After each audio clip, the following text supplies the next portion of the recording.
এবার আইএসআই এর মদতপুষ্ট দুই জঙ্গিকে এনকাউন্টারে খতম করলো পাঞ্জাব পুলিশ। এ ঘটনা কালকে রাতে হয়েছে দিল্লি হরিয়ানা হাইওয়েতে এবং সরাসরি পুলিশ দাবি করেছে যাদেরকে তারা এনকাউন্টারে খতম করেছে তারা সরাসরি পাকিস্তানের গোয়েন্দাদের হয়ে কাজ করত এবং তারা ভারতে ম্যাসিভ অ্যাটাকের পরিকল্পনা করছিল। এই প্রমাণ তাদের কাছে এসছে।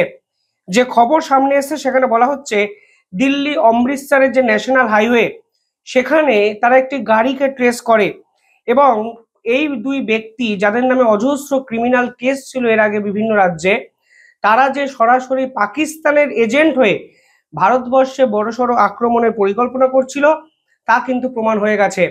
এবং এই এনকাউন্টারে মারার পর তাদের থেকে যে অস্ত্র পাওয়া গেছে সেখানেও কিন্তু পরিষ্কার পাকিস্তান যোগ এবং সেই ধরনের অস্ত্র পাকিস্তানের জঙ্গিরা যে ব্যবহার করে তা পাঞ্জাব পুলিশের পক্ষ থেকে অফিসিয়ালি জানানো হয়েছে। এই দুই ব্যক্তিকে মারার পর তাদের গাড়ি থেকে দুটি চাইনিজ মেড গ্রেনেড পাওয়া গেছে। দেখুন এখানেও কিন্তু চায়নার অস্ত্রের একটা যোগাযোগ পাওয়া গেল। পেহেলগাম হত্যাকাণ্ডে আমরা দেখেছিলাম জঙ্গিরা যে ডিভাইস ব্যবহার করেছিল তা কিন্তু পাকিস্তানের সেনাবাহিনীর সদস্যরা করত এবং তা কিন্তু চাইনিজ মেড ডিভাইস, অর্থাৎ বারংবার চীনা অস্ত্রের যোগ কিন্তু আমরা পাকিস্তানের জঙ্গিদের থেকে পাচ্ছি।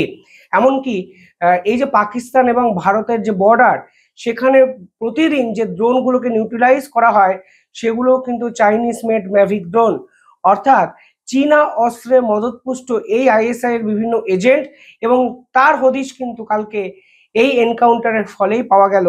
এবং আরো ইন্টারেস্টিং বিষয় হলো 5টি পিস্তল পাওয়া গেছে, 50টি কার্তুজ পাওয়া গেছে। অর্থাৎ সব মিলিয়ে একটা জিনিস পরিষ্কার, তারা কিন্তু ভারতে বড় সড়ো কোনো জঙ্গি হামলার পরিকল্পনা করছিল। এবং সেখানে বলা হচ্ছে যে তাদের বিপক্ষে একাধিক রাজ্যে কিন্তু ক্রিমিনাল কেস ছিল এবং এই দুই ব্যক্তি কিন্তু ধারাবাহিকভাবে অস্ত্র চোরাপথে ভারতবর্ষে নিয়ে আসার কাজ করতেন এবং কিছুটা ড্রোনের সাহায্যে তারা এই কাজ করতেন। কিন্তু তারা এবার ভারতের অন্তত 5 থেকে 6টি রাজ্যে বড় সড়ো আক্রমণের পরিকল্পনা করছিল। পাঞ্জাব পুলিশের গোয়েন্দা দপ্তর সেই পুরো বিষয়টি খোঁজ পেয়ে তাদেরকে এনকাউন্টারে খতম করে। দেখুন এই জঙ্গি দমনে ভারতের স্ট্যান্ড পয়েন্টটা যে বদলে যাচ্ছে তা কিন্তু এই ঘটনা পরিষ্কারভাবে প্রমাণ করে। আগে আমরা জঙ্গিদের ধরতাম, বিভিন্ন ইনভেস্টিগেশনের আওতায় নিয়ে আসতাম এবং তারপরে আইনি প্রসেসে পুরো বিষয়টাকে কিভাবে শেষ করা যায় সেদিকে এগোতাম। কিন্তু এবার এই জঙ্গিরা আসলে দেশের যে ধারাবাহিকভাবে ক্ষতি করছে তা কিন্তু আজকে আমাদের সিকিউরিটি পার্সোনালরাও বুঝতে পারছেন। এবং এই জঙ্গিরা আসলে যে সমাজের কত বড় খতরনাক একটা উপাদান তা তা কিন্তু অনুধাবন করে কালকে এই ধরনের গুরুত্বপূর্ণ পদক্ষেপ নেওয়া হয়েছে বলে বিশেষজ্ঞরা মনে করছেন। এই এনকাউন্টারের সমর্থনে বা এনকাউন্টারের বিপক্ষে একাধিক কথা হতে পারে, বিতর্ক হতে পারে, কিন্তু আপনারা বলুন যারা দিনের পর দিন পাকিস্তানের আইএসআই এর সঙ্গে নিয়মিত যোগাযোগ রেখে ভারতের বিভিন্ন জায়গায় আত্মঘাতী বিস্ফোরণ বা বিভিন্ন ধরনের বিস্ফোরণের পরিকল্পনা করে, তাদের বাঁচিয়ে রেখে লাভটা কি? এই পার্টিকুলার বিষয়ে মানবাধিকার কর্মীরা একাধিক জনমত তৈরি করতেই পারেন, কিন্তু মানবাধিকারের উপরে গিয়ে যুক্তিবোধ সেটা যদি আপনারা বিচারের আওতায় নিয়ে আসেন তাহলে বুঝবেন যে এরা আসলে আমাদের কোনো কাজেই লাগবে না। কারণ এই আইএসআই দিনের পর দিন এমন কিছু অ্যাসেটকে তৈরি করেছে যাদেরকে খতম করলে আইএসআইয়েরও কিছু যায় আসে না, ভারতেরও কিছু যায় আসবে না। ফলে এটা কিন্তু তাদের লং টার্ম একটা প্ল্যানিং যে আমি তাদের উপর ইনভেস্ট করব যারা যদি শেষ হয়ে যায় তাহলে আমাদের অর্গানাইজেশনে কোনো যায় আসবে না। আর এবার কিন্তু পাঞ্জাব পুলিশ ঠিক সেই কাজটাই করলো। চারিদিকে তোলপাড় পড়ে গেছে এই পদক্ষেপে এবং পাঞ্জাব পুলিশের এই যে পাওয়ার তারা ইউজ করেছে তার কিন্তু প্রশংসাও বিভিন্ন মহলে হচ্ছে। পাশাপাশি কালকে ভারতের গোয়েন্দারা D6 প্লট দিল্লি বিস্ফোরণকে কেন্দ্র নিয়ে এক্সপোজ করেছেন।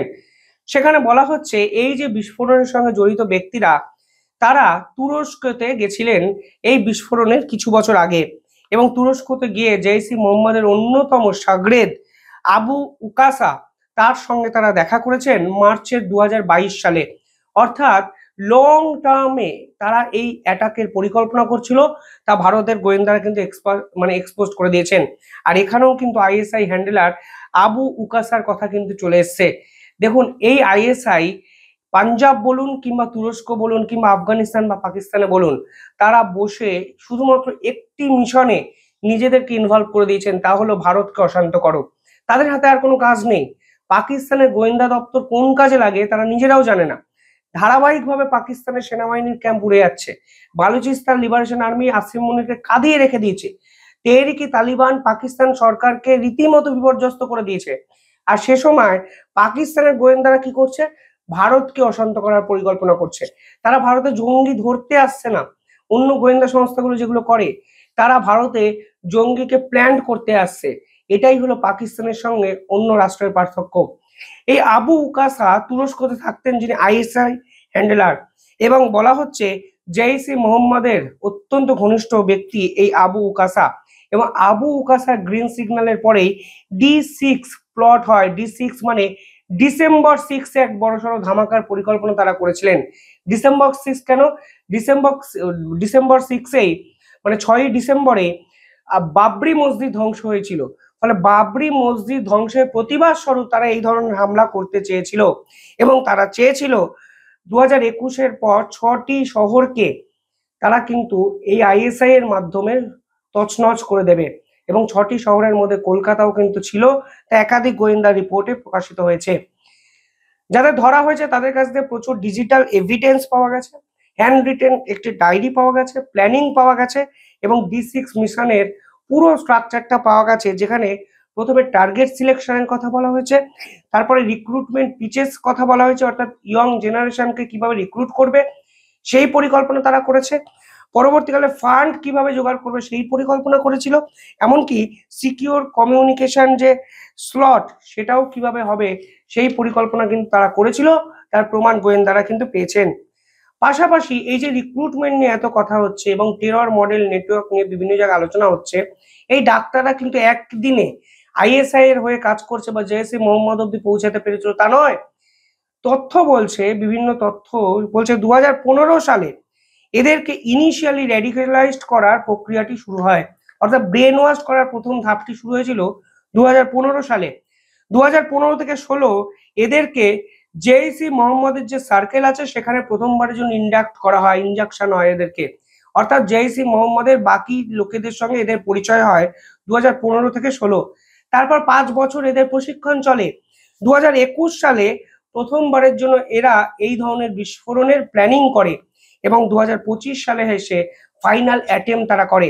অর্থাৎ 10 বছর ধরে ধারাবাহিকভাবে এই ডাক্তারদের ব্রেন ওয়াশ করা, এদেরকে বোঝানো জেইসে মোহাম্মদের মোটো কি, এদেরকে সম্পূর্ণভাবে যখন এরা বুঝে যায় ঠিক তখনই 2025-এ এসে ফাইনাল অ্যাটেম্পটে তারা ঝাঁপিয়ে পড়ে, তা গোয়েন্দা সূত্র মারফত জানা যাচ্ছে।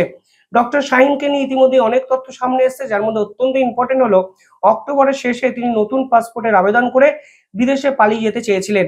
অর্থাৎ তখন তিনি বুঝে গেছিলেন যে প্ল্যানিং শেষ, এবার যে কোনো মুহূর্তে বিস্ফোরণ হবে এবং এই বিস্ফোরণের আগে আমি যদি দেশ ছেড়ে পালিয়ে যেতে পারি আমি হয়তো সেফ জোনে চলে যেতে পারবো। এবং এই গোয়েন্দা দপ্তর পরিষ্কার বলছে যেহেতু পুলিশ ভেরিফিকেশনের কমপ্লিট হয়নি তাই ইনি পালাতে পারেননি। অর্থাৎ এই টেরর মডেল নেটওয়ার্ক আস্তে আস্তে এক্সপোজ হচ্ছে। অন্যদিকে আইএসআই এর সঙ্গে জড়িত পাকিস্তানের গোয়েন্দাদের অত্যন্ত নির্ভরযোগ্য দুই ব্যক্তিকে এনকাউন্টার করলো ভারত, এবং নিঃসন্দেহে পাকিস্তানের কাছে কিন্তু দুটো অ্যাসেট আজকে কিন্তু খতম হয়ে গেল, তা পরিষ্কার হয়ে যাচ্ছে। যাই হোক, কমেন্টে জানাবেন আপনারা কিভাবে দেখছেন পুরো বিষয়টি। দেখতে থাকুন দ্য ইন্ডিপেন্ডেন্ট বেঙ্গল। ধন্যবাদ।